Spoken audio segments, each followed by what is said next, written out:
Welcome to the Real Recovery Show. We air every Friday at noon, and we're excited about all the feedback we've been getting. It's been surprising. I went to speak to a room full of teenagers, and as I'm talking, one of the kids said, wait, you do the Real Recovery Show? My mom watches that show.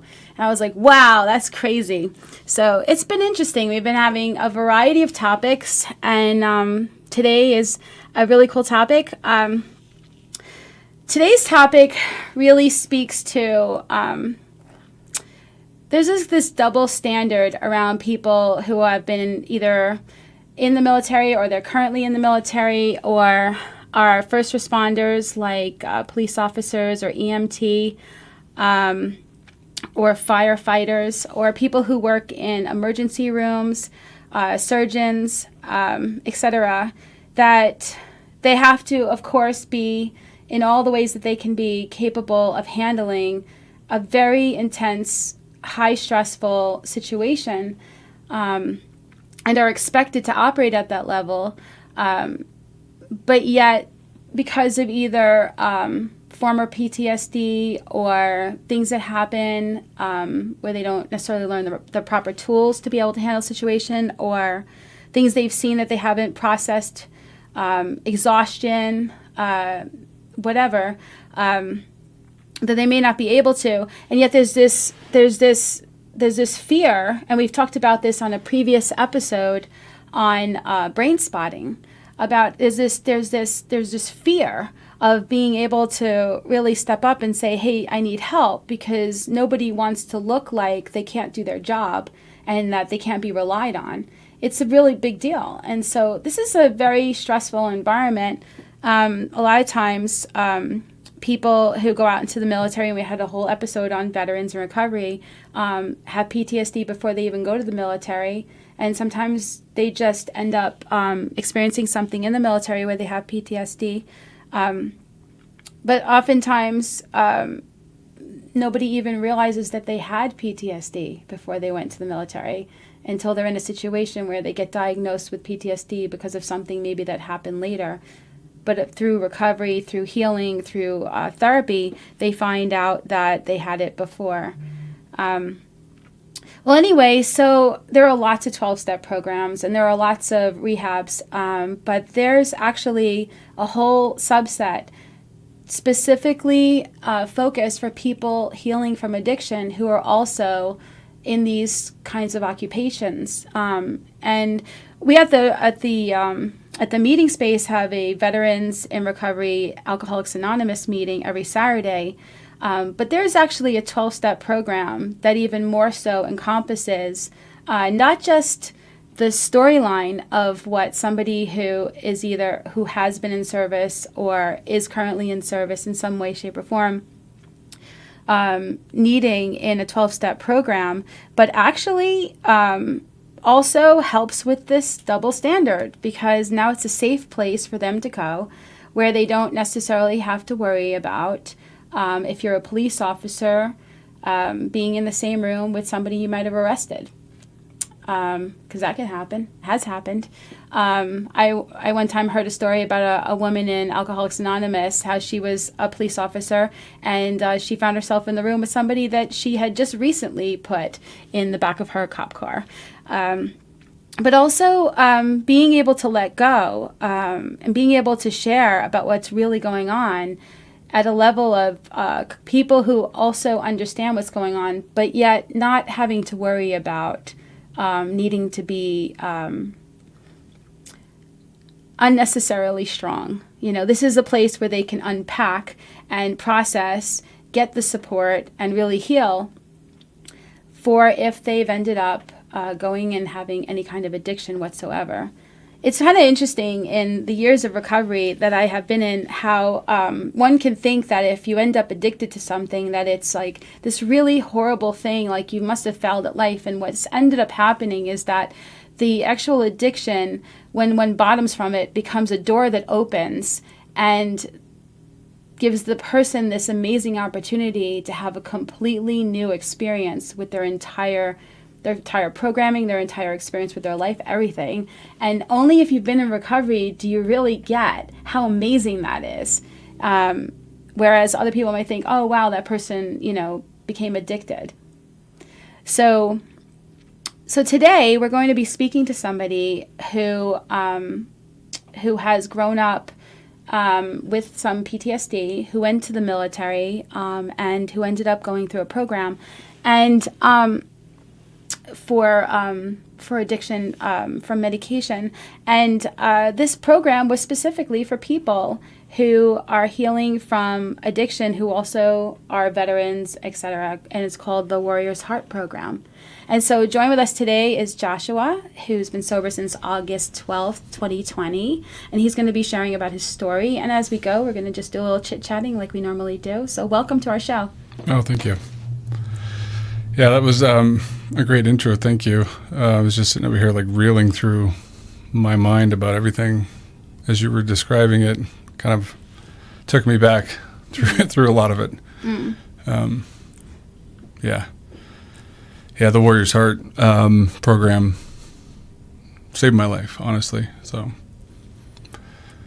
So when you were growing up, did you have anything, because I know you ended up in the military, did you have anything in your childhood that happened that kind of made you want to be in the military, or made you have more of a susceptibility to PTSD or anything? Or yeah, I think just having my father, that was in the military, and kind of all his siblings and my grandfather and long line of veterans that I come from. It was just, I didn't even think about college. It was just, I knew I was going in the military. After 9/11 happened, I almost went in the Marines, and my dad talked me out of it. I appreciate him for that, because I might not be here. But then I get the jokes from where I did go in the Air Force. Like him, I followed in his footsteps, but everyone calls it the Chair Force. Oh. It wasn't what I did. I was kind of more on the front lines. But my childhood definitely have some PTSD and things that came out of that. And I didn't even realize it until I got, older, and then looked back through my 20s and kind of reflected on everything to where I understood, wow, kind of the pain and everything that I had gone through as a child, abandonment of a mother, and kind of my chasing women through my life. I think it set me up for putting myself in situations that would cause further PTSD. And so it was just like, it was a domino. I've read a book recently that it was talking about the one thing, and you have a domino that's half the size of the next domino, and you could eventually have a domino that would reach the moon. Ooh, I love that visual. Yep. And that was kind of how it felt as things tumbled through my life. Yeah. It led me into Warrior's Heart, actually. So, yeah, there was... So when you were in the military, what happened that you ended up, like, when did your addiction start? Honestly, I would say my addiction, full-blown addiction, started when I was in my early 20s, I think, when I went in the Air Force. I had tendencies of it from when I was in my teens. I mean, the first time I ever smoked weed was 14, drank 14, and never seemed to have a problem with it. It was like something that I've reflected on over the years too, was that it was like having this defect, I guess, as we describe it sometimes, of character allowed me to do things that I knew were wrong and didn't care, because I didn't really have like these morals for some reason that weren't packing in the way that it did for other people. I just kind of, I labeled myself as a rebel, and that's the line that I walked. And then being in recovery, hearing all these other stories, I'm like, oh, I'm not any different than any one of these people in here. They're all the same. Right. So I was like... We all feel terminally unique until we get to a room full of other terminally unique people. Yep. It's very true. I was the black sheep, and I hear that in I labeled myself as the black sheep. Oh. Right. Oh, I did too. Right. How many black sheep are there? Yeah. You get to a room of black sheep and everybody's black. Yep. That's so funny. Yeah, I found so much comfort in that, though, for the first time. And I think my addiction spiraled, obviously, much faster. It's like the domino effect, like I was saying. It just got bigger and faster as things went on. And I had ups and downs, and I've kind of understood that about life now too, is everything comes in waves. You have these peaks and valleys. And my addiction was no different. I mean, I went through periods of drinking and then not drinking, but it wasn't because I thought I was an alcoholic. I just stopped drinking. And then whenever I thought about being an alcoholic, I looked back and said, oh no, I can quit. Same with the opioids that I got into. But my childhood and then my teenage years didn't really get into too much trouble, luckily. But when I went in the military, I remember getting in trouble for drinking underage in the dorms, and they sent me to like these alcohol cessation classes where you had to go learn about alcoholism, and I was like, well, that doesn't sound like me at all, And then as I got to my first duty station, I remember some of the higher ranking officers are like, oh, we're going to teach you how to drink like a professional, and because I was air crew, so we would fly, travel, TDY everywhere. And it was like first thing you did before you even went to the base was go buy all the beer. What's TDY? Temporary duty assignment, basically. So like if we would go, sometimes when I was stationed in Alaska, we would go to over to Japan for like 45 days. Okay. And do different missions over there around. And while we were there, we were staying, in the dormitories, and it was, I just remember we made a beer pyramid of cans and seeing how big we could make it before we left. And it was literally from the floor to the ceiling. And it was not just like a cross in one line, it was a pyramid. And we were only there for like, I think 20 days or something. It was ridiculous. But it was just, I don't know. And it really was. It wasn't an environment where you could just be like, I don't want to drink. It was peer pressure in an adult setting, in a very professional setting. Like, oh, you're in charge of this $20 million aircraft, so you can drink. And we're going to teach you how to drink and hold your liquor so you can go fly the next day. And that's what it was. I mean, yeah. A lot of memories. But yeah, I mean, it led me. There is a lot to that, though, the collective consciousness, that what one person wouldn't do necessarily by themselves, that just because everybody else is into this, everybody's doing it, it's easier to just be like, okay, I'll do this too. It doesn't even necessarily mean that, like, oh, we're not necessarily conscious that, this person's not going to like me, or I'm not going to be fitting in, although we could be conscious of those ideas. There's just, when everybody is focused on doing this behavior, it's not as easy for the but within us that maybe wants to not do it to be strong about that. It's very true. If I'm with a whole bunch of people and I'm only saying this because I just started this whole exercise challenge, but if I'm with a whole bunch of people who are like health conscious and want to exercise and whatever, I'm likely to be a little bit more in that direction. But if I'm the only person and everybody else is sitting around eating and doing whatever, I might end up losing some of that momentum and steam. There's just something about that collective consciousness. No, I completely agree with that. I mean, it's kind of how when you watch different groups function and move through challenges or whatever of life, it really is, and that's what's beautiful about kind of the Warriors Anonymous stuff. Yeah, all recovery. Yeah, that's why they say get in the middle of the herd. It's like you can picture yourself, you're in the middle of a herd of people. They're all focused on you feel recovery. Safe. Yeah. And the momentum is moving in a direction, and you can't help but move in that direction. Yeah. So yeah. It was the same thing. Yeah. It's like, I was thinking about that when you were doing the intro to this. I hear in so many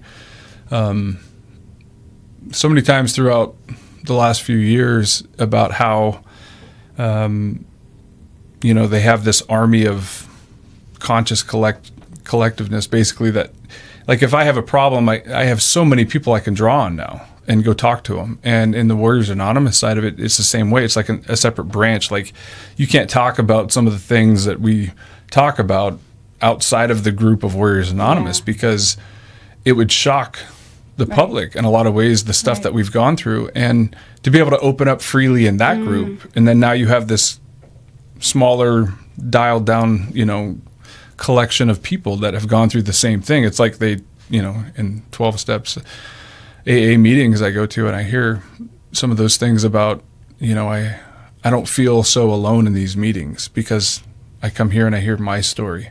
Yeah. And it's the same in a lot of ways with Warriors Anonymous. Like, you go into those meetings and you can hear a lot of the things you've gone through. And you can relate. It's the same feeling of relation to another human being that makes you feel not alone, that I love about it. Yeah, absolutely. So, and also because it's a lot of the same people that you would have met in whatever you were doing, whether it was the military, whether it was if they're the police officers with other police officers, like it's the same type of thinking. Relate to their... So now you saw them on the side of addiction maybe, but now you see them now on the side of recovery. So you're in the military. Did you get injured? What ended up making, like, what happened that made your addiction become addiction? So the alcohol addiction was already there. I just didn't know it yet. And I got on my second deployment. I was over in Iraq, and we were flying out of this little air base in southern Iraq, and we had a bunch of severe weather. I remember there was warnings all through the flight plans being filed that day to stay clear of this weather because they had already had multiple aircraft that were damaged from, golf ball size hail that they're flying through. And so when before we were taking off too, they were telling us, hey, watch out, there's a bunch of ground fire firefights going off, the end of the airfield. So we're like, great, so which way are we going? And so we had to take off, and I believe it was north, but as we were flying, we were getting shot at from the ground. And I remember we were flying and trying to evade, doing our countermeasures in flight, and I was sitting in my my little window as a load master in the back of a C-130. You sit there and you call out threats from the back of the plane, whichever side of the window you're on. And we're flying along and doing our evasive maneuvers, and the navigator was up in his little scope watching all the weather going on around us and trying to keep the pilots away from lightning and everything else. And because of the ground fire, we kept getting pushed further and further towards that storm, and we ended up, we were about 14,000 feet, I remember, and I was just getting ready to take off my flight helmet because I was going to take off my armor, body armor, because at 15,000 feet we take it off because most of the threats at that point don't reach that high in altitude. At least they didn't at that time. And as I was going to take it off, I just remember looking out my window and it went full white. And right before that, the navigator told the pilot not to play around off his left wing because there was lightning, and the window goes white, and it sounded like the plane got hit by a sledgehammer. I just remember this huge thud, and then the plane falls. I shot to the ceiling. Everything in the plane, in the back of the plane, just seemed like it erupted. And when I hit the ceiling, my flight helmet got a little crack across the top. I remember from the back. I didn't know that till later on, but I remember looking over at the other load master, and he was holding on to the anchor cable, which is where the paratroopers hook up when they're jumping out. He was holding on to that, and his feet were on the ceiling. And the pilots were, I guess, up in front, pulling back on the yoke and trying to right the plane. And then one pilot, he was like, I don't know how this is going to turn out. And you hear the stress in his voice. And we pulled out of it as we were coming out, I guess, the bottom of a cloud. So later on, we found out we hit a microburst. But when I hit the ceiling, it was like jumping into an empty pool. So I bulged discs in my neck. And then as we came out of it, I fell down the side of the plane, and I guess I bent backwards over the pallet that was in between the two doors and herniated and ruptured a disc in my lower back. And I didn't even know it at the time. I got up after I kind of came to, and the other loadmaster was shocked because he thought I'd broke my back the way I was laying. And we ended up flying back down to Kuwait, and we were supposed to be going to Baghdad, but because of what happened, we flew down to Kuwait, and we all were just kind of in shock still, I think. And my back deteriorated pretty quickly after that. I started having a lot of problems, neck problems, back problems. But did they evaluate you when you got back? They did. We were grounded for a couple days, and I was given Motrin, and I was kind of I think I was in bed for the first 2 days when I got back. We didn't have another mission that we had to go fly, and it was just kind of this new pain that I didn't understand what it was. It was just this like pain sensation down both legs, and the muscle spasms in my lower back, the pinched and nerves. And, it was intense, but it was like I could kind of work through it as long as I move certain ways. Right. And luckily, I think it was like 2 weeks before we were going home, anyways. So I just kind of toughed through it, and I got back stateside, and they sent me to be evaluated. And they did X-rays and MRIs and all that stuff, and found out that I had these back problems. So they put me in this program called Back on Track. I remember because they had these. That's kind of catchy. Yeah, I know. Air Force's way of like fixing back problems. You go to this place and they teach you how to stretch, like yoga moves and all these things. And I was like, this is, I'm 22 years old. I'm like, this is. What is this shit? So I just oh, sorry. Very macho too. Yeah. And so I would just drink, drink the pain away. Yeah. They didn't put me on any kind of painkillers at that point other than Motrin. And I drank like every day. We started drinking in the afternoon, and if I wasn't flying a mission line. You drank for the pain, or you drank for the pain? Okay. I think for both. There was some things that went on the trauma during that deployment too. Like all these things kind of started spiraling. The more I drank, the more out of control emotionally I became. Yeah. And I didn't realize it at the time. Yeah, I just was like, oh yeah, I was. It happens so incrementally. It's hard to. Yeah. It seems like it just happens quickly, but it's just the emotional state, the mentality of it. Just little by little by little, but you don't even realize like you're out of your mind. Yeah, like the more you try to suppress by drinking and self-medicating, the more things are just kind of like popping out at the seams. Because you're literally, it's like you're in this capsule, and you have like everything that you're stuffing down is like little by little by little drowning you, and you keep going, no, just a little bit more. I can still breathe until like you're like, okay, this is okay. I can still make it. I'm fine. Maybe I have a problem. Yep. Yeah, maybe I have a problem. It's like glub. Now I don't have any air, and I'm finally kind of to that place where I can admit there's something wrong. Right. Yeah. But yeah, before that it's all macho. How to be a fish. Yeah. Yep. Exactly. Yeah, and everyone's tolerance goes, That's amazing though that they didn't do like X-rays and MRIs. Yeah, over there they didn't. I was walking around, so they just figured I was good, and then I didn't want to stop because you have to have 2 load masters in combat at all times. Do you think any of it was part of you wanting to be okay? I think so. I mean, truly, when it came to like back pain. Like I don't want to have back pain because I've seen people who had fused surgeries, and then they could hardly twist and bend and all these things, and I'm like, that's not going to be me. Yeah. I'm in my 20s. I can still go play basketball. I can still run and do all these things. And when I started trying to do those things, that was when the pain really started to kind of flare. I completely understand this because I had child abuse, and that's where. I had child abuse, and then I had a motorcycle accident when I was 17. And, but according to the doctors, all my spine injuries happened from the child abuse, right? But, like, when I was growing up, I just thought I was, growing up weird. Like, my spine it was crooked and whatever like that. But I never went to any official doctor to officially test anything because the same house I got abused in was the same house that wasn't paying attention to that stuff, And I also had this attitude, like, I had to be the hero, too. Like, I had to be the one taking care of my sister and my brother. Don't you understand? And so I didn't really know. And then years later, I had so much pain, so many issues. I mean, seizures, etc. When your brain gets cut off, your cerebral spinal fluid is not like flowing. It's just whatever. Like I have bone spurs in my neck and like really, really, really thin discs, and tears in your disc, and then issues with my hip and whatever, and so I've had amazing amounts of pain in my life, and learning to live with it, and learning how to do different things. And I'm still like, I do fascia work, and whatever like that, because I don't want to have surgery, it's a thing. But Same here. but it's like, it in and of itself can drive a person crazy.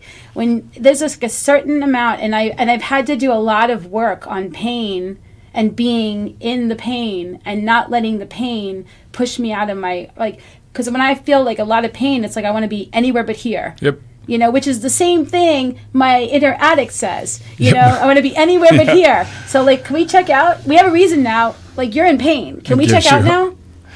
And just being in the pain of it, like just being in it, whatever, and learning to go through all of that. So pain in and of itself gets to a point where it's just, it could be intolerable if we don't even have the proper tools of it. And if we're denying it, just like we're denying our feelings, and then we're acting as if we're okay. I know. Maybe doing things that we wouldn't have done had we been more privy to what was really going on, so... I mean, I remember when I was in my early 20s, I was already crying out for that desire for tools, something to help me through the pain. And there was a muscle catalog I remember reading when I was working out over in Iraq one time, and it was like, don't let the pain overcome you, overcome the pain. And I'm sitting here like, and I would constantly tell myself that when I was over there, because, we couldn't drink, right? And that was one of the perks of being air crew at the time was, we could fly outside of Iraq and go to duty-free stations, and then, we're flying back into Iraq. Oh, no. Right. But, I was already crying out for that desire for help, and I didn't know it. But I didn't want to be with that pain. Yeah. And you're right. I think that even just the thinking of somebody who's more prone to addiction is someone who does not like uncomfortable. Oh, I would run from it. Yeah. Fight or flight. I was like, absolutely. I'm running. Yeah. I didn't want to deal with anything that hurt. Like I remember playing football in high school. Like I wrestled to get ready for soccer and all this stuff. But the first time I really got hit in junior high playing football, I was like, I don't really want to do that. Like I just, and I had those tendencies already building. And I think it was from my childhood, my first 6 years of my life, I have no memory of, except for bits and pieces of when I was with my grandma, because of the physical and emotional abuse. I found out later on. You check out. Oh, completely. Like goodbye. Oh, yeah, like my mom locks me in my room for hours on end, right? So what would cause me not to check out later on when somebody put me in a bad situation? My brain's like, no, I'm not going to start recording this because I don't want to remember it. Right. But it's still there. That's so funny. I do the same thing. Yeah. I go, oh my God, like I won't even remember it. But so, not to get all the way off into this other topic, but it's interesting because this is just occurring to me now, like how much it's the same issue is there's just this anywhere but here, anytime but now. Like, I don't want to be in my body. Yep. It's obviously not good. I'm feeling feelings I don't want to feel. I'm thinking things I don't want to think. And now I have this pain. Like, it's all the same issue, right? So I'll say this last thing on the subject. So I've been doing this fascia work. And in the fascia work, because he has to, like, dig into things that are, like, I'm 51 years old, so there's 51 years of whatever. Not that it all happened when I was an infant. Okay, that's an exaggeration. But, like, the pain, right? So I will lay there, and he will, like, really get into, like, some of this stuff that's been locked up for a long time. And it'll be, like, pain that goes all the way up my neck and across my skull, right? Oh, I felt that before. And, oh, yes, so much fun. All the fun. Mm-hmm. If you're missing it, you got to, no. So I've learned that when I have pain, that like if I stress about it, if I complain about it in my head, if I go, oh no, I can't, and if I listen to the fear story it's telling me, like, you're gonna die, this is not okay, there's something wrong, it's like an alarm that goes off, then it will be intolerable. But if I'm there and I'm like meditating while he's doing it, and I'm like, I know that I'm supposed to be here. I trust that what he's doing, and intuitively I feel that this is okay. And so it's not, don't worry, it's not the freak out that you're making it, body. But at the same time, this is just a sensation. I could be here with this. And I even started to do this crazy thing that intuitively came to me to do. I started telling myself I liked it. Now, I could be a little bit of a masochist, but like for the level of pain that I'm experiencing, I've never been into ever, ever, ever. But now I'm telling myself, just like somebody who's out in the winter cold, telling themselves there's a fire going and they start to feel fire, they start to feel warmth, right? Yep. I started telling myself I like the pain, and man, I'm catching myself liking the pain. There's a change that's happening in the mind. So if I had the ability, because the mind is so powerful this whole time, right? Yep. But I have this addict mentality that says I have to be anywhere but here, anytime but now, then I just didn't have the right program. I didn't have the right perspective, and it's like it's only in recovery and keeping on changing this whole thing that we learn to do things differently. But before we do, we drink alcohol, smoke pot, we take pain pills, which are highly addictive, and especially if one has a predisposition to wanting to be numbed out. And so numbed out. Oh yeah. That was my favorite. That was completely and utterly the reason why I kept taking them, because it got to the point where it just numbed everything. Mm-hmm. I mean, you can't control what pain pills numb eventually, and then it will eventually just numb everything. There are studies that if you take pain pills for pain, like indicated, it will first go to what's like lit up, which is the receptors, and it'll first go to that, so the pain will actually go to the pain, which is amazing. But when you start to take it past the point where you may not need it as much, spilling over, it starts to go to other and blocking other, and then you start to get a hit. You start to get like a click on it, right? If you're somebody who likes to not feel, that's how it happens. That's how so many people have gone to like programs for just alcohol and swore they never had a problem with pills, never tried them, never thought anything, maybe took a pain pill here and there in their life, never had an issue, right?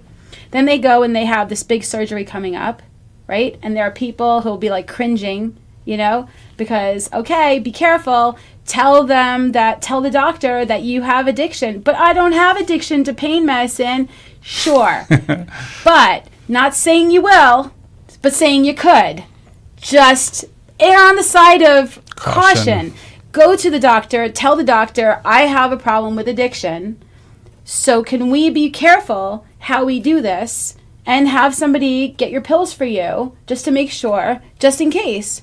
If you're not going to become an addict from it, if you're not, then hey, you didn't lose anything. So that's like But if you do, oh my God. That's like on the side, when I went to rehab, I erred on the side of caution with alcohol because I wasn't addicted to alcohol like I was opioids. Right. That's funny. So I just kind of got to the point where I was like, nope, I'm going to sign off of alcohol completely, because I understood that it's not worth even testing it to find out if I am. I mean, because, yeah.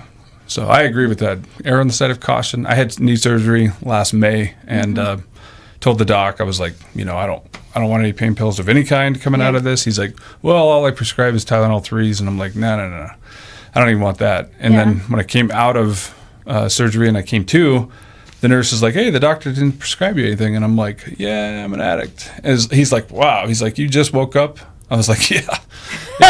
I'm an addict. Don't give me anything. Like this feels good enough coming out of anesthesia. I don't need anything. Yeah, no. So, I had surgery where it was a level of pain that they were like, it's cute that you're an addict, but we are going to have to do something, and just to even do this, right? And so I was like, okay, well, what do you suggest? But he was really like listening, and he ended up giving me a whole way of doing it where he gave me more in the surgery, so I was just coming off of it, and I gave the pills to somebody to do it for me, to monitor me. That's good. And then I did the very least I could possibly do, because I know myself, and armed with knowledge about yourself is like half of it right there.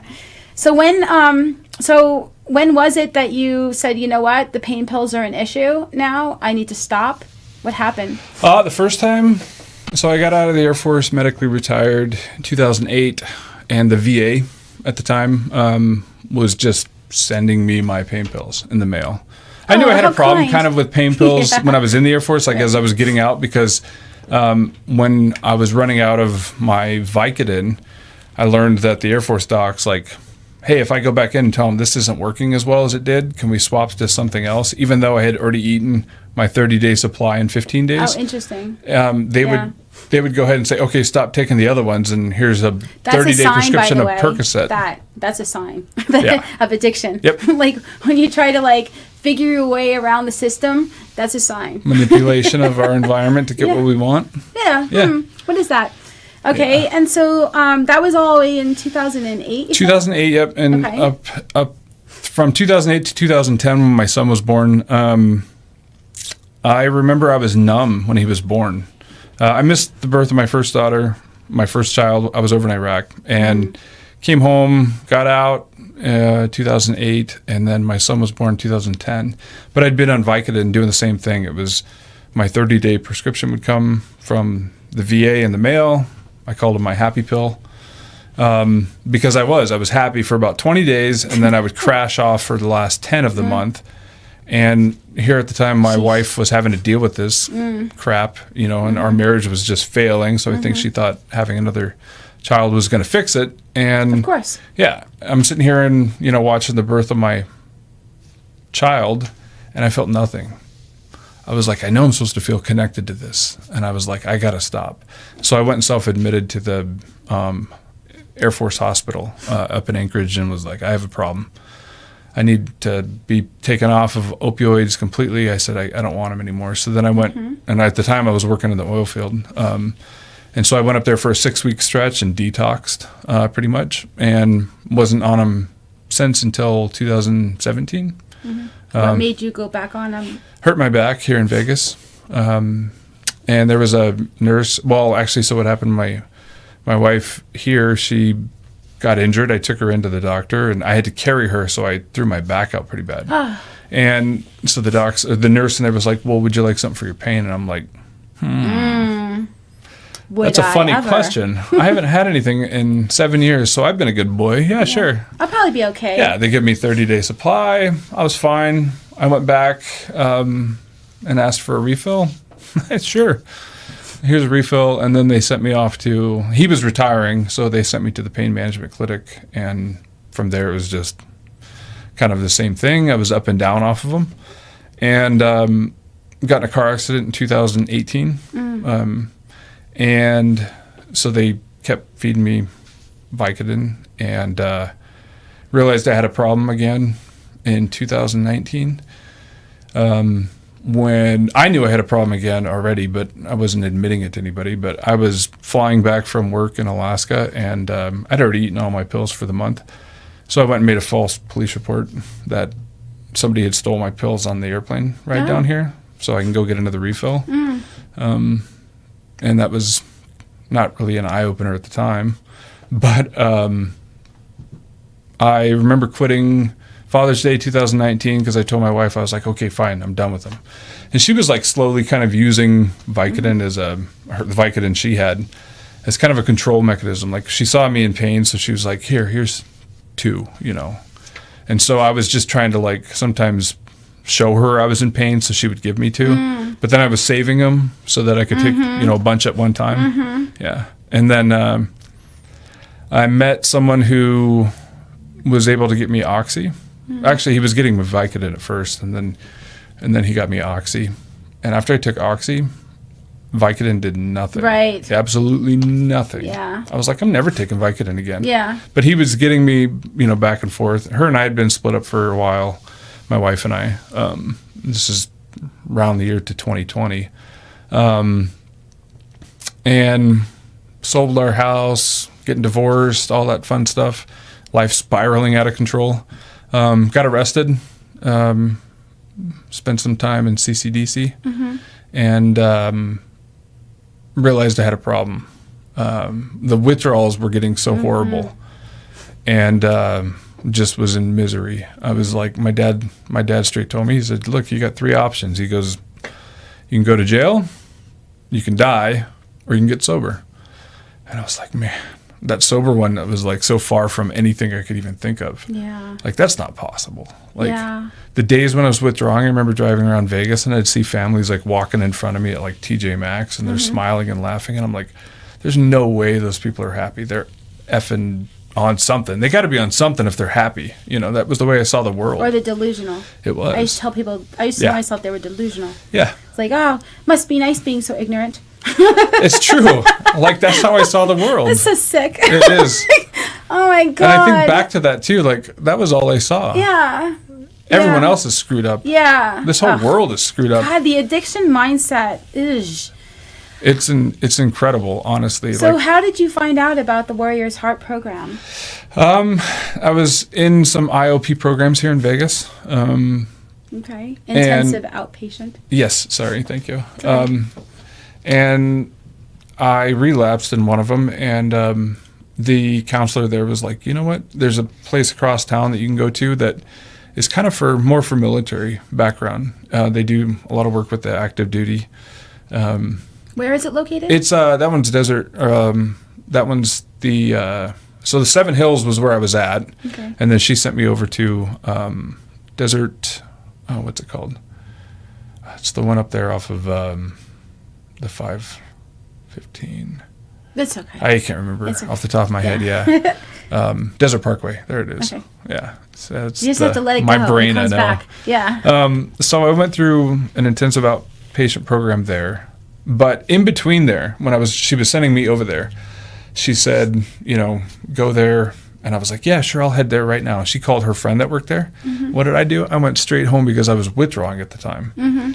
And I'm like, F that. And so she's calling my ex-wife at the time, trying to find where I was at, make sure I was okay. And I'm not answering the phone. And I finally, my dealer called me. He's sitting there and he's like, he can get me some.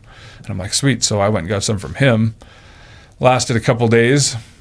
Got my last 30-day prescription of Vicodin. Ate those in 3 days.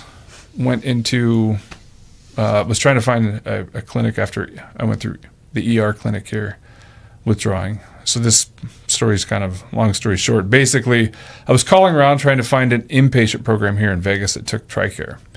And the guy that was running it, I guess is the most plush clinic here. I don't remember the name of it, inpatient.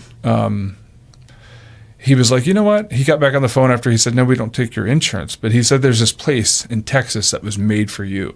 And I was like, what do you mean made for me? He's like, it's for military and first responders only. And I'm like, really? I said, okay. I don't know if I want to go there, though. Because I had been so far removed from the military at that point. I was like, cops? No. Yeah. I had just been arrested. Especially after I was in jail. Yeah. You don't really love them when we're in jail. No. I was in a hate place, for sure. And I called them, and I started talking to them, and they did the processing part of it and explained kind of how everything worked there. And I got a bed date. Yeah, I got a bed date where they were like, okay, we can get you in this state. And so this was August 12th, 2020 was the day after I got out of the ER. And was calling around trying to find that inpatient stuff. And luckily my brother came down from Idaho to stay with me because I think I would have relapsed again after that waiting. But I went through the Desert Parkway program and went through that until I left for Texas. And it was kind of amazing too because I had and this is the summer. This was in Texas. I know. What part of Texas? It was Bandera. It's northwest of San Antonio, about an hour. Yeah, I spent 7 years in hills. Texas. That's why. Yeah. So you're right in the middle of mosquitoes and everything. Humidity. And coming from here, I was like, "Weesh." Yeah, it was not enticing, but at the same time, like I'd been accepted to go to, what's the real plush one in Malibu. It's I don't remember the commercials I used to see when I was a kid. It was Malibu something. I can't remember. So it was a plush one. Yeah, like. But this was the one that spoke to you. It did when I left. Yeah. It did when I was leaving here. Like I didn't know where I was going, honestly. The day I was leaving. The intuition, when we I don't know why, but I think this is it. I think this is the place I need to go. And I drove there. So it was 1,200 miles of thinking about this the whole way, And I'm just like out in the middle of nowhere, went through Roswell, New Mexico, never been there, seeing all the aliens. Like my life was just weird at this point. I'm like, I'm driving myself to rehab and I'm looking at all this stuff I'd never seen before. And it was just kind of surreal. Yeah, it really was. Okay. So what was the program like there? When I got there, I almost left the first day I got there because they told me, you have for the first 3 days is blackout. Like you can't have your phone, can't be on the computers, none of that stuff. That is very effective. It is. And I honestly think that they should keep it longer. But I mean, even what they do after that though too is pretty intense compared to most places is you can only check your phone out for 1 hour out of the day. Yeah. But I think it should be less than that. Yeah, I agree. Until they teach people how to function with it. Because a lot of times, the people that they would contact are the people who are either in addiction, who are enabling them, right? Or who they're having a lot of stress and pressure with because they're fighting with them, or they're dealers. Yep, absolutely. So, it's recommended when you get into recovery to change your people, places, and playthings, right? And so here you have them all on speed dial on your phone. So, like, that... It's dangerous to have your phone when you're needing to keep your back and forth in your own mind about what you want to do. And even if you want to get sober, there's a part of you that's still talking to you, So I think it's excellent. It pisses people off to no end. And especially the people on the outside who can't get in touch with people and want to make sure they're okay. But you're freaking out. They're in a safe place, but you're freaking out because you're codependent. So we need to get you in another program, Yes. So, yeah. You are... preaching because it's very true. Like nobody in there understood their own codependency towards everything else. Absolutely. But then, their loved ones that are out there on the outside. So did you have a room to yourself, or did you have? Well, initially, so what happens there too towards the end of the program? Real quick jump ahead is you have the by week 3 or 4 you can sign up for extra weeks. You can stay longer than the 42 days. And this is all insurance covered, or mostly. I mean, some people pay though to go. Some people pay. To keep it anonymous for themselves, but at the same time, some people don't have insurance too. If they don't have veterans, like if they don't have the VA covers it 100%. Wow. 100%. The VA covers it? Yep, absolutely. 100%. Really? That's amazing. It is, and they do all the paperwork there. They actually have a team there that sits down and does. And what's really cool is they'll actually assist you through filing for your disabilities with the VA too. Like if these veterans come there and they've never filed before, they actually have people there that'll help you take all of your medical records and everything. Yeah, and they file. Wow. And you get 100% paid disability from the VA while you're in the clinic. Wow. So it makes sense why you would stay. Right? Up to 10 weeks. Wow. Yeah. That's phenomenal. Yep. I wonder if they have anything for like the police and all that. That they have some sort of program going where they can, sponsor them into recovery like that. They should. They should. Who knows if they do? Maybe the Warrior Heart program would know. They do have a program there that helps people get there too. Like they'll pay. I think there's like 2 different foundations that actually fund like getting veterans, police, and first responders there. From anywhere, they'll pay the plane tickets and they'll pay a percentage of their actual treatment too. I could see people who are maybe in certain types of positions where their job, they don't want it on the record that they have an addiction, but they have a problem, and certain people might know that they have a problem, so they take sick leave and they don't go through the normal channels, so it's not on their record, but they go to a place like this that deals specifically with that, and because it's so anonymous and everybody's information is protected, even at the level of the 12-step program that they do too, right? Like so like when I first drove up, I drive through the gate, like it's on this 540-acre ranch. It was an old ConocoPhillips like executive retreat. So like all these buildings all over this property that were originally there they had bars in all of them. Like, so we're going through treatment and there's like this bar and all these other amenities that you wouldn't expect to have in a rehab clinic. But Right. it was phenomenal. Like there's these little cottages and cabins and these different places, and you share. Most people share a room. There's 2 beds, like full-size beds in each room. And they're like log cabin looking places too. That's like, nice. Yeah, it's very cozy. Like Yeah, that's good for getting your zen. Oh, 'Cause very, when very you first much. get there, you're anything but. Well, you did your whole travel through. I did. You know, so you kind of were pre-zenned in. I But did. yeah. I actually get a lot of mental relief when I go on road trips. I do. I get a lot of thinking done, and I got a lot of reflection in life, and that was a really good one. It slows life down. Yeah, it does. That's one that I'll absolutely. never forget, is that drive down there. So do they?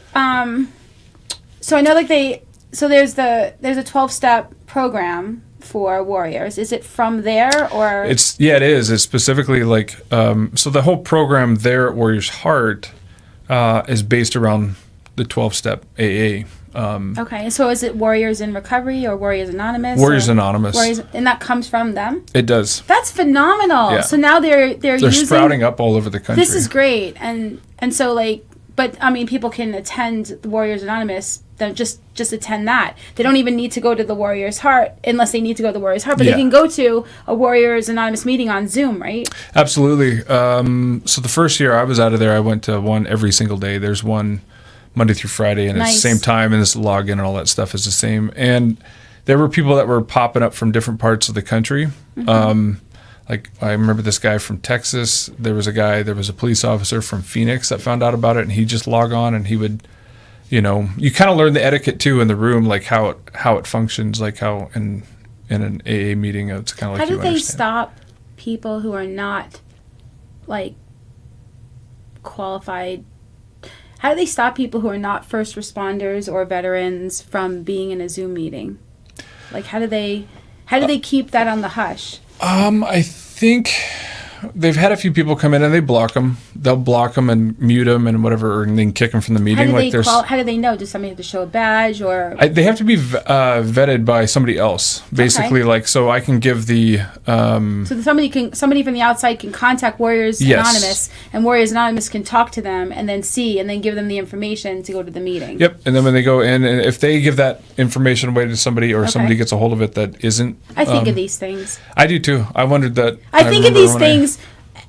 Because I'm protective over people, but because I was a person who didn't follow rules before, and so I think how would I get in? Kind of. Yeah, people are gonna. I think of like whenever I walk into a place and I go like I'll be able to see where maybe the place's security could possibly have a breach, and because I have like a partly, hopefully never to be used again, criminal mind who thinks outside of the box in a very pretty way to say that, but like also it's helped me to be able to protect and to do things the right way, knowing like, oh well, I know that there are people that would think this way, so let's put an extra lock on that door. It's like the best home security people are the burglars. Yes. Yeah. Yes. Absolutely. Sure. Yeah. But you don't just go to Warriors Anonymous, you go to Alcoholics Anonymous too? I do. Okay. When I was in Warriors Heart, it was week 3. We have all the meetings and stuff that we do in there, and different sessions, group sessions and therapy and all that. Because that's what's beautiful about Warriors Heart, was that it was treatment for PTSD. You have a trauma therapist, and you also have a substance abuse therapist that you see during the week. And so when I was there, I discovered, I'm an alcoholic too. Most people don't understand. They think that drug addiction is just if you're addiction is just if you're on it's a drug or a behavior, and that alcohol it's just by itself. But when we realize that it's all mind altering substances, and there are certain things that we are more likely to use based on our own inner chemistry and what we're trying to obtain. I never did cocaine. I never did cocaine. Me either. Because I can't handle going up.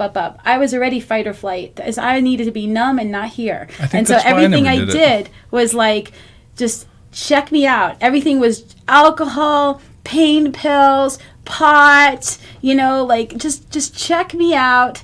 Even cigarettes gave me that break. Like, just get me out of here. I just want a break. I never wanted to be, I never needed that. No, I was the same way. Honestly, like I makes sense now. I wondered why I never touched it. I always never touched it because I was afraid of. I was afraid who of going. I was going to become. Yeah, I had anger issues. Yeah. I had PTSD. Yep.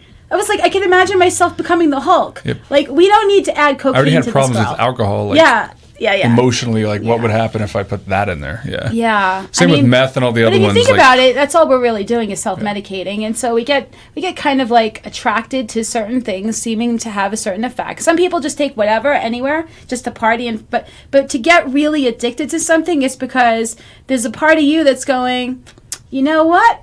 Where were you my whole life? This, I need you. I need you. You and me, we're going to take on the world. Whatever it is, you click on the thing because there's something, and your DOC, your drug of choice. Drug of choice, but you have a drug of choice for a reason. Opioids, that was mine. But it's all addiction, Yep. right? And so it's all nurturing the same. something. That's all it's really doing is it's nurturing a part of you. Yeah. That you need to. You think that connects with it. Yeah. Yeah. That you think it's self-love. You Yeah. think it's self-love. You convince yourself. It convinces you. It you does. love yourself. You need a break. You need a drink. You need a pill. You just need a break. Just take your break. But the problem is that if we don't develop the tools to deal with a situation in that moment, what we're really doing by avoiding the situation and avoiding dealing with it by taking a substance or drinking is we're weakening ourselves so that the next time we have to deal with that situation, we're not going to be able to. So there's nothing that taking a drink or a pill can't make worse, because you're not building the psychic muscle to be able to be an empowered person in this world. That's why we get weaker. This is not just because you're getting an effect from the alcohol and drugs that's part of the addiction. It's because while we're starting to rely on something, we're starting to rely less on tools, support, processing things, healthier ways of being. So there's a thing that's happening at the same time where it's become like a stand-in for us being able to be empowered. And they say that when you first start using alcohol or drugs, like you stop really truly developing a lot of these things.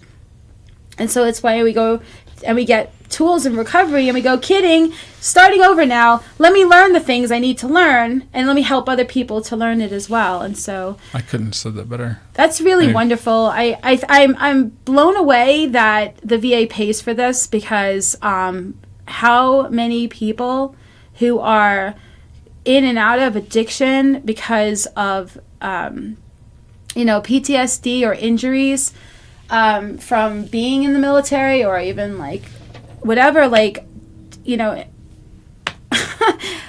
geez, like to be able to go through this kind of a program. Of course, you have to be ready to do this kind of a program. You have to be willing to like go to Texas and be there. I'm sure they vet to some degree and say, are you willing to do this before they just give you a bed, right? Like completely, yeah. To make sure that you're serious, because they're not just gonna like have somebody. There's only 62 people in the program at a given moment, right? And they're not there to just feed somebody and house them if they're not serious about wanting to heal. But when a person is serious about wanting to heal, whoever came up with this amazing program, like I could feel how divinely inspired it is. I love that. That's amazing. So it was awesome. Yeah, I mean, you said it earlier. You stopped developing, and so I truly feel like when I left there, that was like I was reborn in that moment, amazing. And I started growing up. Yeah, I got the chills. That's awesome. Well, we're reaching the end of our hour, and what a great conversation this has been. How it flew. Yeah. I looked down. I was like, really? Yeah. Oh, it's amazing. So if you know anybody who is a first responder or somebody who's been in the military or anything, and you think that they might have a problem but they don't know where to go, this might be something to look into. I think it's the warriorsheart.org. I think it is. If you just Google the Warriors Heart program and Warriors Anonymous, you'll be able to start making connection, contact them, and find out more information about it, and get help, or get help for somebody that you know and love. I think that our egos are our biggest issues when it comes to stopping using substances and getting help. And when we're in a job, even like first responders, I can imagine how hard, even more so, it is to say, I need help, and to know that there's a place that really gets what's really needed, as if you're going to get help. So, yeah. So thank you for coming on the show. No, thank you for having me. That was awesome. Yeah, thank you. And thank you for joining us today on The Real Recovery Show. We'd like to give a special thanks to our sponsor and gracious host, PHLV Radio here in Las Vegas. And please remember also that the opinions expressed here are strictly those of the people who gave them. They don't represent any 12-step program, even though we've talked about one, or should replace your own intuition or professional medical advice. And you can watch us on Facebook, YouTube, and on Amazon Fire TV. You can listen to us on the PHLV Radio app or get our podcast on Apple Podcasts, Spotify, or iHeart Radio. And every week we post this on Facebook, but we also have all of our episodes on themeetingspace.com. So if you want, please pass these shows on to other people to get the word out. And if you're thinking about being on an upcoming episode, fill out an intake form or fill out our contact form on themeetingspace.com. So thanks again, and see you next week.